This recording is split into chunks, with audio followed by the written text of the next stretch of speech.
एक साउथ के अभिनेता जूनियर एनटीआर की इस साल की सबसे बड़ी फिल्म रिलीज हो चुकी है, जिसका नाम है देवरा पार्ट 1। ये फिल्म उनकी पिछली फिल्म आरआरआर की तरह ही बेहद शानदार है। मैं आप सभी से यह कहना चाहूँगा कि आप इसे सिनेमाघरों में जरूर देखें। इस फिल्म की कहानी जानने के लिए आप इस वीडियो को अंत तक जरूर देखें ताकि कुछ भी मिस ना हो। अगर आप हमारे चैनल पर पहली बार आए हैं तो चैनल को सब्सक्राइब करना न भूलें। अब बात करते हैं देवरा पार्ट 1 की कहानी की। फिल्म की शुरुआत मुंबई से होती है, जहां पुलिस मुख्यालय में एक महत्वपूर्ण मीटिंग चल रही होती है। इस मीटिंग में एक मंत्री सभी आईपीएस अधिकारियों को जानकारी देते हैं कि दो खतरनाक आतंकवादी देश में अवैध रूप से बड़े पैमाने पर हथियार, बम, मिसाइल और ड्रग्स लाने वाले हैं। इन दोनों आतंकवादियों को अरब देशों से प्रशिक्षित किया गया है और देश की इंटेलिजेंस एजेंसियों को खबर मिली है कि वे इस बार भारी मात्रा में अवैध सामग्री लाने की योजना बना रहे हैं। मंत्री सभी अधिकारियों से कहते हैं कि उन्हें किसी भी हाल में इन्हें रोकना होगा। को उतारने और सुरक्षित रखने में स्थानीय डीएसपी की सहायता ली जाती है। डीएसपी का नाम तुलसी है और इस किरदार को साउथ एक्टर अभिमन्यु सिंह ने निभाया है। तुलसी अत्यधिक भ्रष्ट है और इसी कारण वह इस अवैध धंधे में शामिल है।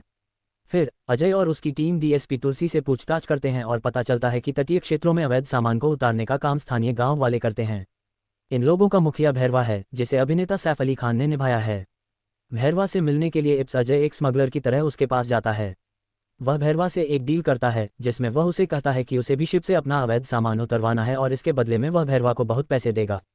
लेकिन भैरवा इस काम को करने से इनकार कर देता है और कहता है कि उसने ये सब काम छोड़ दिया है। इप्स अजय गुस्से में चिल्लाता है और भैरवा को धमकाता है कि वह उसे यह काम करना ही होगा।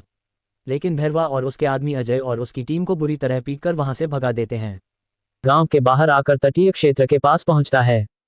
वहां उसकी मुलाकात एक बुजुर्ग व्यक्ति से होती है जिसका नाम सिंपा है, जिसे अभिनेता प्रकाश राज ने निभाया है।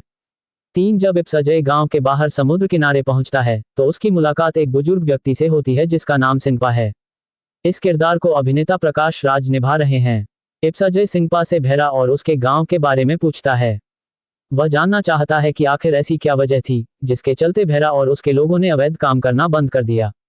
इस पर सिंपा कहता है कि इसके पीछे एक बड़ी कहानी छिपी है, लेकिन उस कहानी को समझने के लिए पहले आपको हमारे इतिहास को जानना होगा।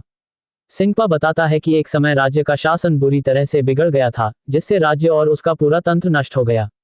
इसके बाद राज्य की रक्षा करने वाले सभी योद्धा अपने परिवार। उस समय मेरे गांव का मुखिया देवरा था और उसके साथ ही बाकी 3 गांवों के नेता भी थे। चारों गांवों की जिंदगी अच्छी चल रही थी, लेकिन कहानी में आगे पता चलता है कि भैरा, जिसे सैफ अली खान ने निभाया है, देवरा से काफी जलता था। ये जलन इसलिए थी क्योंकि देवरा न केवल अपने गांव में बल्कि बाकी 3 गांवों में भी बहुत इज्जत पाता था। हर साल चारों गांव मिलकर एक खास पूजा करते थे जिसे शस्त्र पूजा कहा जाता था। इसी पूजा के दौरान देवरा का बेटा, जो पढ़ाई के लिए शहर जाता था, एक दिन बस से गांव लौटते समय आतंकी हमले का शिकार हो जाता है। आतंकवादी बस पर हमला कर उसे बम से उड़ा देते हैं और सभी यात्रियों को गोलियों से भून देते हैं। इस घटना के बाद देवरा को एहसास होता है कि ये हथियार, जो अवैध रूप से देश में लाए जा रहे हैं, उसके बेटे की मौत का कारण बने हैं। देवरा को जब पुलिस अधिकारी से यह पता चलता है कि अवैध हथियार और विस्फोटक गांवों के माध्यम से देश में पहुंचाए जा रहे हैं, तब वह तय करता है कि अब वह इस अवैध काम में भागीदार नहीं बनेगा। भैरा और कुंजारा इस फैसले के खिलाफ होते हैं और देवरा के बिना भी अपना काम जारी रखने की योजना बनाते हैं। वे देवरा और उसके साथियों को पकड़ने की कोशिश करते हैं, लेकिन देवरा उनका सामना कर उन्हें बुरी तरह हराता है। देवरा हर बार जब किसी को अवैध काम करते हुए देखता तो उन्हें पकड़कर सजा देता और उनकी पीठ पर एक्स का निशान बनाता, ताकि बाकी लोगों को चेतावनी मिल सके कि देवरा के खिलाफ कोई भी नहीं टिक सकता। चारों गांव के लोग अवैध काम छोड़कर अपनी पुरानी जिंदगी में लौट आते हैं और मछली पकड़कर अपना गुजारा करने लगते हैं। लेकिन भैरा को ये सब पसंद नहीं आता और वह किसी भी तरह से देवरा को रास्ते से हटाने की योजना बनाता है। इसी बीच भैरा के कुछ लोग देवरा की बेटी को परेशान करते हैं, जिससे देवरा का बेटा वरा भड़क उठता है। भैरा ने मुरुगा और डीएसपी तुलसी से एक डील कर ली होती है, जिसमें वह उनसे वादा करता है कि वह देवरा को खत्म कर देगा। लेकिन जब वरा को ये सब पता चलता है तो वह अपने पिता की तरह बहादुरी दिखाता है और भैरा और उसके आदमियों से लड़ता है। पानी के अंदर लड़ाई के दौरान वरा और उसके साथी भैरा के लोगों को मात देते हैं। जब गांव के लोग देख रहे होते हैं कि पानी से निकाले गए लोगों की पीठ पर एक्स का निशान है, तो वे समझ जाते हैं कि देवरा और उसका बेटा अब भी गांव की रक्षा कर रहे हैं और भैरा की कोई चाल कामयाब नहीं होगी।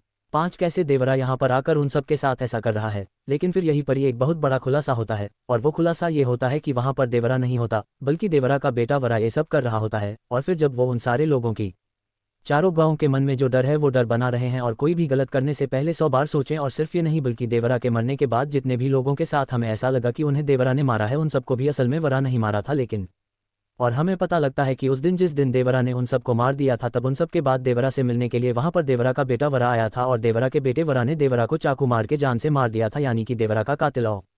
यही सवाल था कि आखिरकार कटप्पा ने बाहुबली को क्यों मारा, और अब बिल्कुल वैसे ही देवरा मूवी देखने के बाद भी सबके मन में यही सवाल रहेगा कि आखिरकार देवरा के बेटे वरा ने देवरा को क्यों मारा। वैसे दोस्तों, आपके हिसाब से इसका आंसर क्या है?